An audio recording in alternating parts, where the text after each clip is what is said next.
শোন রায়নামা, আমি যতদিন বেঁচে আছি, আমি বেঁচে থাকা সত্ত্বে তোর এখানে বিয়ে হতে আমি দেবো না, দেবো না, দেবো না, দেবো না। দাঁড়ান, শান্ত হ, উত্তেজিত হয়ে লাভ নেই। তাই না, বাচ্চা আমি ভুল করে ফেলেছি, কিন্তু চিন্তা নেই। ওর শাস্তির কথা, ওর প্রায়শ্চিত্তের কথা আমি ভেবে রেখেছি। তার আগে এই ছেলেটিকে একটা কঠোর শাস্তি দেওয়া দরকার। রায়না মাকে অপহরণ করার জন্য। ভুল বলছেন আপনি, ভুল বলছেন।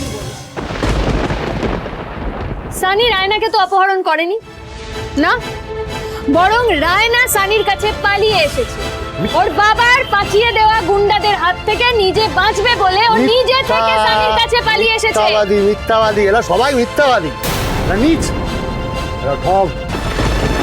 এদের সামনে, মানে এদের সাথে আমাদের দাঁড়িয়ে থাকাটাও শোভা পায় না, বুঝলে?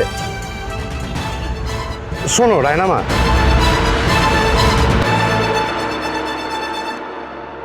তুমি এখন খুব ছোট, তোমার ভালো মন্দ বিচার করার মতন বয়স তোমার হয়নি। তাই আমি যেটা বলছি সেটা শোনো। যাদের সাথে তোমার স্বভাবে অভাবে আচারে বিচারে কোনো মিল নেই, তাদের সাথে পাল্লা দিয়েও লাভ নেই। তুমি আমার কথা শোনো, বাড়ি চলো, বাবা তোমার সব কথা শান্তি মনে শুনবেন। এসো, চলো মা। দাঁড়ান,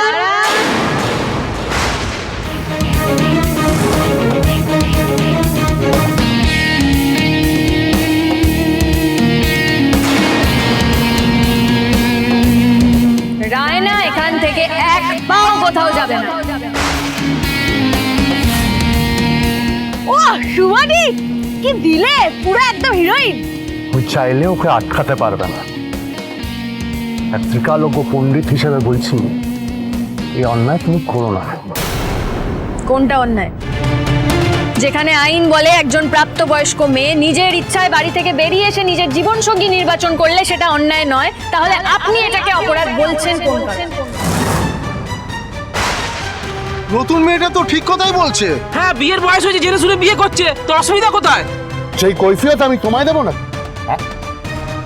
শহরের বড় বড় মানুষেরা আমার কথা মতো, আমার গণনা মতো ওঠা বসা করে, আমার নিদান মেনে চলে।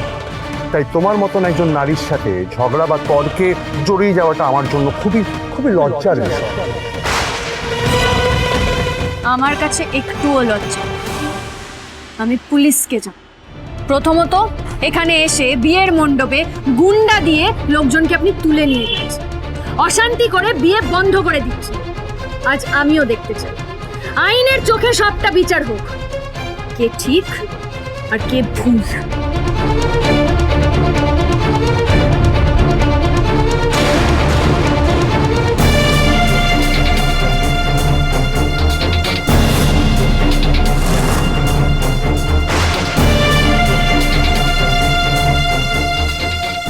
অনেক সহ্য করেছি,